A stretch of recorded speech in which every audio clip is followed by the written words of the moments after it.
오늘 말씀해 보시면 베냐민 자손들을 향하여서 예루살렘 가운데로부터 피난하라 말씀하고 있습니다.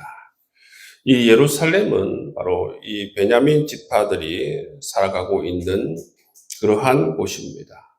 그렇기 때문에 이 예루살렘에 재앙이 임하게 되므로 베냐민 자손들을 향하여서 피난하라. 드고아에서 나팔을 불고 베닷게렘에서 깃발을 들라. 이 드고아와 베닷게렘은 어디냐면 바로 이 예루살렘 남쪽에 있는 그러한 도시들 이름입니다. 이 재앙이 선포된다라는 그러한 말씀을 하고 있습니다. 뿐만 아니라 4절 말씀해 보시면 이제 미래에 이 예루살렘을 공격하게 될 그 바벨론 군대를 그 군대가 공격 명령을 내리는 그런 모습들을 보이고 있어요. 이 모습을 통해서 곧 이제 예루살렘을 공격해 올 것이다라는 것을 보여주고 있습니다. 너희는 그를 칠 준비를 하라. 일어나라.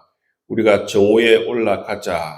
아하, 아깝다. 날이 기울어져 저녁이 그늘이 길었구나. 이처럼 바벨론 군대가 공격 명령을 내리고 예루살렘을 치러 온다라는 것을 보여주면서 이제 예루살렘의 재앙이 가까웠다는 사실을 보여주는 것이죠. 뿐만 아니라 6절 말씀해 보시면 하나님께서 예루살렘의 함락을 오히려 독려하는 모습을 볼 수가 있습니다. 만군의 여호와께서 이와 같이 말하노라. 너희는 나무를 베어서 예루살렘을 향하여 목책을 만들라. 이는 벌 받을 성이라. 그 중에는 오직 포악한 것뿐이라. 하나님께서 오히려 예루살렘 성을 공격하라고, 예루살렘을 성을 공격할 수 있는 그러한 목책을 만들라고 그렇게 말씀하시는 것을 볼 수가 있어요. 그 이유가 무엇입니까? 이 예루살렘 성 안에는 포악한 것밖에 없다. 이제 더 이상 희망이 없다는 것을 말씀해 주고 있습니다. 이렇게 하나님께서 예루살렘을 향해서 공격 명령을 내리고 예루살렘을 향하여서 정말 함락 명령을 내리는 모습을 볼 수가 있는데, 그러한 끝자락에서도 하나님께서 8절 말씀에 뭐라고 하십니까? 예루살렘아, 넌 훈계를 받으라. 이게 뭡니까? 마지막까지 하나님께서는 이러한 지경에 있는 예루살렘이 하나님 말씀을 듣고 돌아서기를 원하시고 계신다는 것입니다. 비록 하나님께서는 이처럼 바벨론에 그러한 모든 공격 명령을 내리고 함락 명령을 내리시지만 아버지의 마음은 이처럼 마지막이라도 예루살렘이 돌아서기를 원하시는 그런 마음을 가지고 있다는 것입니다. 그런데도 여러분, 끝내 이스라엘은, 예루살렘은 돌아서지 않습니다. 돌아서지 않아요. 그래서 다시 9절 말씀해 보시면 이 바벨론에 의해서 유다가 철저하게 유린을 당할 것이다. 그 비유를 뭘로 하느냐면 포도 비유를 합니다. 포도를 따듯이 말갛게 주라. 포도를 따듯이 하나도 빠짐없이 말갛게 그렇게 따버리라는 것입니다. 그 철저하게 이스라엘을 유린하는 것을 이야기하고 있다는 것입니다. 하나님께서 얼마나 분노하셨으면 이렇게 말씀하시겠습니까? 11절 말씀해 보시면 그러므로 여호와의 분노가 내게 가득하여 참기 어렵도다. 하나님께서 분노가 이제 차고 넘치는 것을 볼 수가 있어요. 그래서 이제 하나님께서 패망을 선언하십니다. 다 잡혀가게 된다는 것입니다. 11절 말씀 후반절 보시면 그것을 거리에 있는 아이들과 모인 청년들에게 부으리니 남편과 아내와 나이 든 사람과 늙은이가 다 잡혀가리라. 이렇게 다 잡혀가는 것은 바로 그들의 악행 때문이다. 악행 때문. 다시 한번 그들의 악행에 대해서 말하고 있습니다. 13절, 14절 말씀해 보시면 이는 그들이 가장 작은 자로부터 큰 자까지 다 탐욕을 부리며 선지자로부터 제사장까지 다 거짓을 행함이라. 그들이 내 백성의 상처를 가볍게 여기면서 말하기를 평강하다, 평강하다 하나 평강이 없도다. 여러분 이렇게 이스라엘의 여러분 그러한 악행들을 하나님께서 말씀하고 있습니다. 이 탐욕이 작은 자로부터 큰 자까지 가지고 있는 이 탐욕이 결국은 예루살렘을 다 무너뜨리게 되고 유린당하게 되는 것을 볼 수가 있습니다. 야고보서의 말씀에도 보시면 욕심이 잉태한 적 죄를 낳고 죄가 장성한 적 사망을 낳는 일을 말씀하고 있지 않습니까? 여러분 이 탐욕이 있으면 다 무너져 내리는 것입니다. 우리 마음 가운데 하나님께서 자리를 딱 잡으시고 우리가 하나님께 더 가까이 나아가고 하나님을 더 사랑하고 하나님을 더 신뢰하고 이런 마음들이 점점 커져 나가야 되는데 신앙생활을 하면서 우리 마음 가운데 다른 것이 자리 잡고 그런 다른 것에 우리의 마음을 두고 살아간다면 정말 여러분 이 탐욕이 우리 마음 가운데 여러분 자존과 살아간다면 여러분 하나님께서 얼마나 여러분을 싫어하신다라는 사실을 우리가 알 수가 있는 것입니다. 여러분 이처럼 하나님께서는 예루살렘을 향해서 이처럼 멸망을 선포하시지만 끝까지 하나님께서는 회개하길 원하시는 모습을 볼 수가 있어요. 하나님 아버지의 마음을 우리가 잘 알고 우리가 더욱더 아버지의 마음을 잘 읽고 아버지의 마음을 잘 배울 수 있는 여러분 될 수 있기를 주님의 이름으로 축복합니다. 16절 이하의 말씀을 보시면 무슨 말씀을 우리에게 하는가? 이스라엘 백성들이 잃어버리고 있는 게 뭔가 하면 하나님의 말씀에 불순종한다는 것입니다. 하나님의 말씀을 도무지 듣지를 않아요.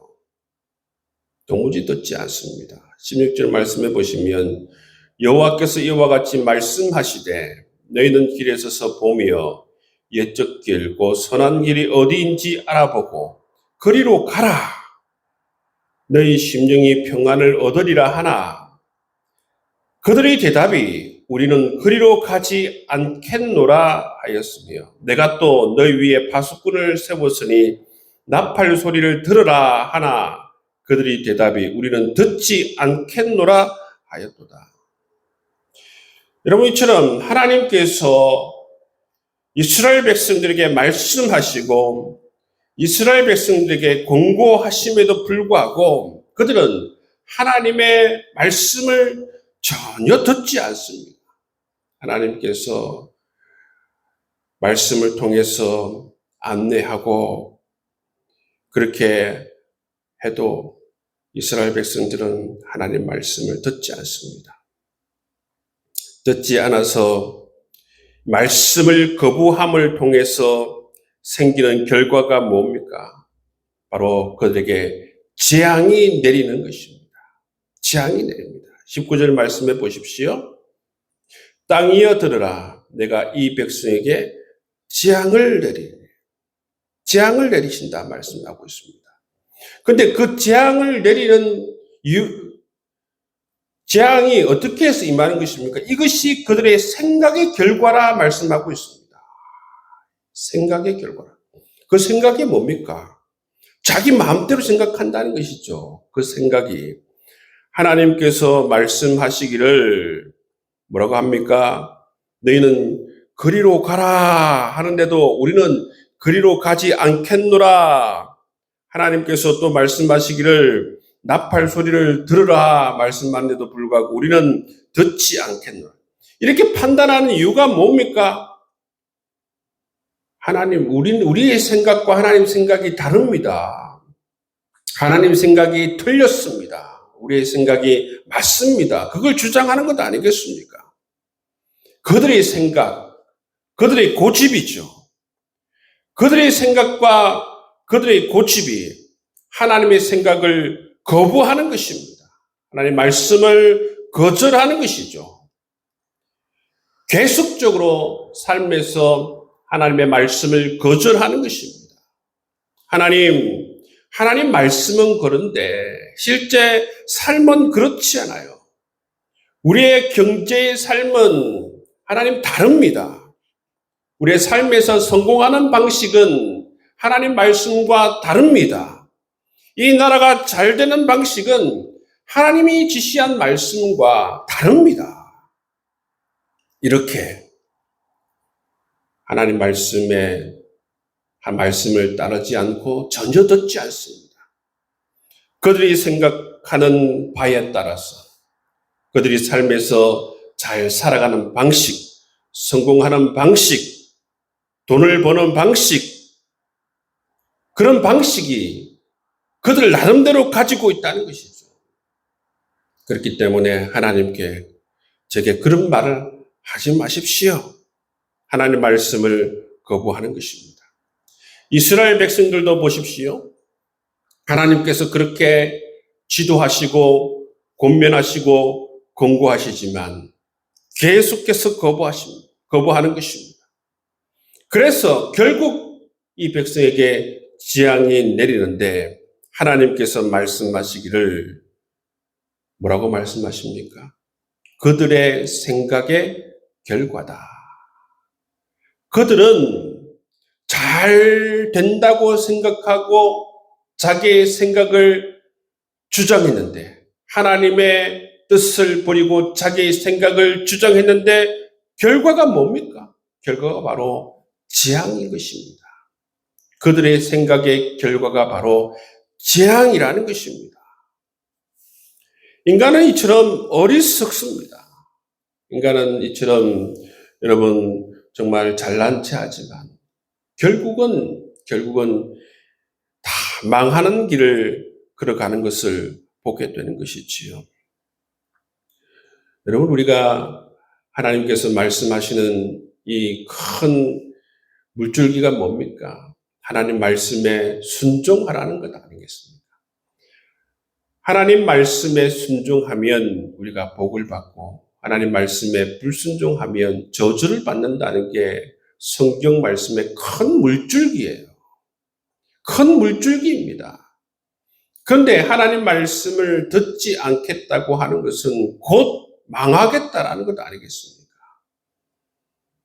오늘 이 말씀을 꼭 기억하실 수 있기 바랍니다. 이 백성에게 재앙을 내리니 이것이 그들의 생각의 결과다. 생각의 결과. 하나님 말씀을 거부하고 자기 생각대로 하면 잘 된다. 더 잘 된다. 라고 그렇게 생각했는데 결국은 재앙이 이 예루살렘에 임하는 것을 우리가 보게 되는 것입니다. 모든 것을 다 내놓고 하나님의 말씀을 따르고 하나님의 말씀에 순종할 수 있는 여러분의 삶이 될 수 있기를 주의 이름으로 축복합니다. 22절 말씀해 보시면 이제 북방에서 큰 나라가 온다고 했습니다.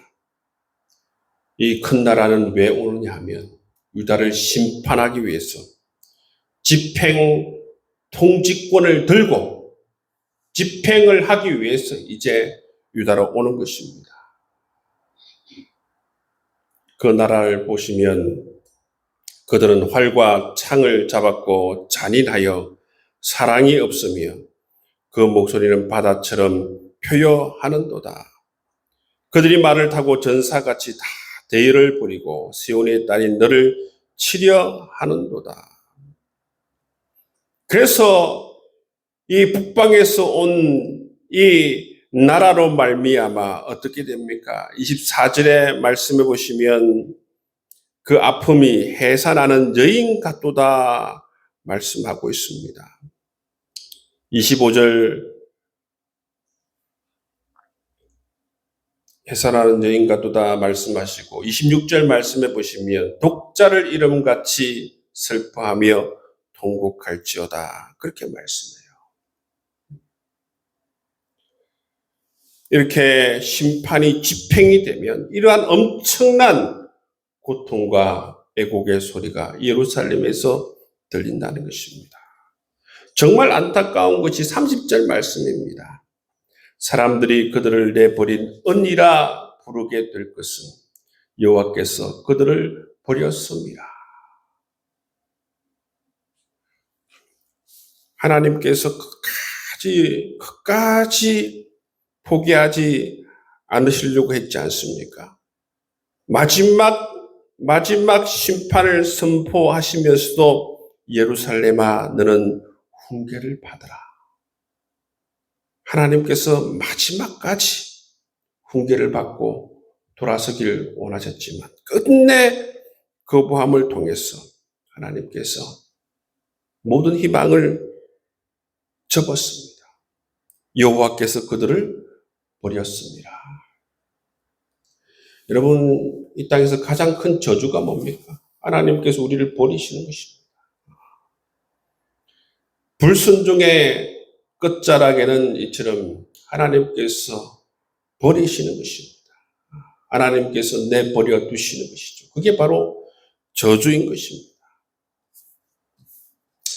이스라엘 백성들은 이처럼 끝까지 가서 이런 여인의 아픔을 해산하는 고통, 독자를 잃어버린 것 같은 이 고통을 당하는 그런 모습을 우리가 볼 수가 있는 것이죠.